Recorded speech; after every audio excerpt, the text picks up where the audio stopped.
Greetings and welcome to my next installment of Crypto Mining 101. Our last session was life after NiceHash, and I've learned a couple tips and tricks that I'd like to share with you. There's some basics that I didn't cover for folks that may be noobs like I was.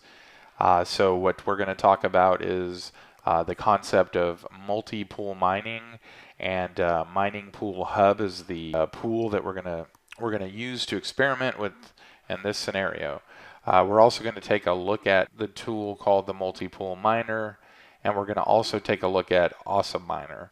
So let's start off with this blog that I found. It's Sci Today, and it's a really comprehensive write-up on the MultiPoolMiner and how to get it to work with MiningPoolHub. The pros of the MultiPoolMiner is that it's free. The cons are you have to do some reading and some configuration. It's not very seamless. Benchmarking can be a beast if you don't limit your algorithms. You sometimes have to hang around and hit the spacebar to proceed forward if pools are down, like NicePool. But if you give yourself, off and on 24 hours to work through all the kinks, the MultiPoolMiner is really well put together. It's a fantastic product with a lot of time and effort that the author has put into it. So essentially you're going to edit this start.bat and change the settings to your liking from that blog. But just to kind of demonstrate one of the cons here with the MultiPoolMiner is I'm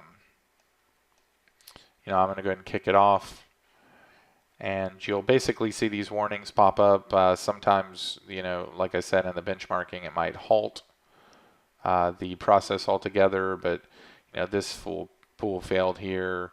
Sometimes it fails to download certain miners to install them, things like that. But what would happen is once this is complete, it will kick off the miners in a separate window, just like NiceHash would, or the AwesomeMiner, and it works pretty spot on.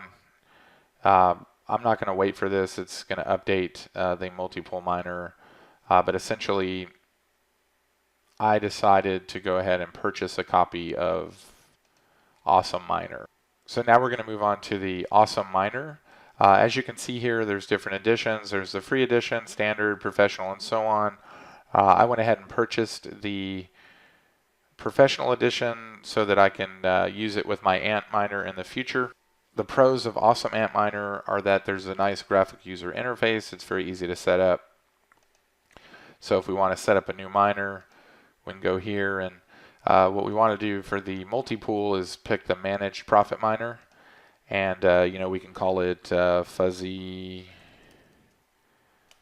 Bunny.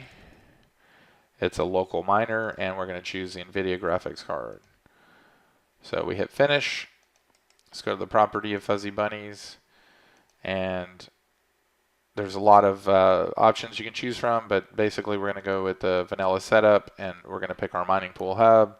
And so if our worker account is pink Fuzzy Bunny, and then if we have multiple miners, we could have .01, .02. Essentially set up your worker name, and it's just going to point to the MultiPoolHub. I'm going to go and delete this fake miner, and then I'm going to start the one that has my account information in it. So once again, this is very similar to what the MultiPoolMiner would kick off. You would just see the PowerShell on the left. And now what we have is something that's similar to NiceHash. We get to see what pool we're connected to. We get to see an estimate of payment. This will be inflated usually until mining occurs for about 10 minutes or so. And most of the websites also say the same thing. You need to give it a little bit of time in order to let it kind of adjust to see what the daily average is. You can set up your dashboards. So if I had multiple miners, I would see an aggregate of my Antminers and my multiple GPU boxes, and I could kind of see a total of what I'd be making for the day.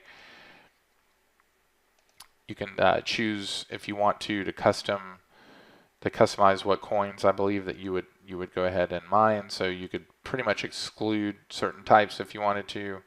I'm just doing the profit switching, and I believe it's just going to pick any of those coins. There's one feature that I have not learned to set up yet, but I intend to in the future, and this is this balances. So what I read is that you could set this up and you could see your NiceHash or your MultiPoolHub balances, so that would be pretty cool. I intend to look into that a little bit later. So that's a quick overview of what multi-mining is, how to use it with the MultiPoolHub, and how to get started with your awesome miner or the MultiPoolMiner. Hopefully this has been helpful, and I look forward to learning more and creating more sessions as we go.